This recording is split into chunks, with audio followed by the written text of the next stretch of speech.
కార్యకర్తలే తెలుగుదేశం పార్టీకి అధినేతలు అని శ్రీశైలం ఎమ్మెల్యే శ్రీ బుడ్డా రాజశేఖరరెడ్డి అన్నారు.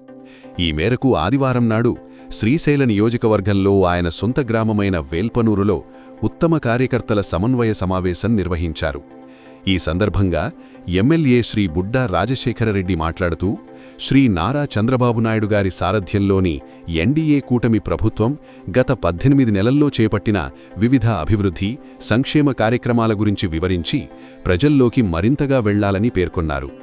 కార్యకర్తల సంక్షేమం కోసం పార్టీ చేపడుతున్న వివిధ కార్యక్రమాల గురించి వివరించి, పార్టీ కార్యక్రమాలలో ఉత్తమ ప్రతిభ కనబరిచిన వారిని ఉత్తమ కార్యకర్తలుగా అభినందించి అవార్డులతో ఎమ్మెల్యే బుడ్డా రాజశేఖరరెడ్డి సత్కరించారు. అభివృద్ధిని విస్మరించి శవరాజకీయాలు చేయడం వైసీపీకి వెన్నతో పెట్టిన విద్యన్నారు. వైఎస్ జగన్ ఏనాడూ సొంత కార్యకర్తలను పట్టించుకోలేదన్నారు.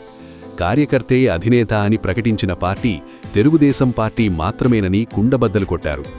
వైసీపీ ఫేక్ ప్రచారాలను సమర్థవంతంగా తిప్పికొట్టాలని చెప్పారు. కూటమి ప్రభుత్వం చేపట్టిన అభివృద్ధి, సంక్షేమ కార్యక్రమాలను ప్రజల్లోకి తీసుకెళ్లాలని ఈ సందర్భంగా పార్టీ శ్రేణులను కోరారు.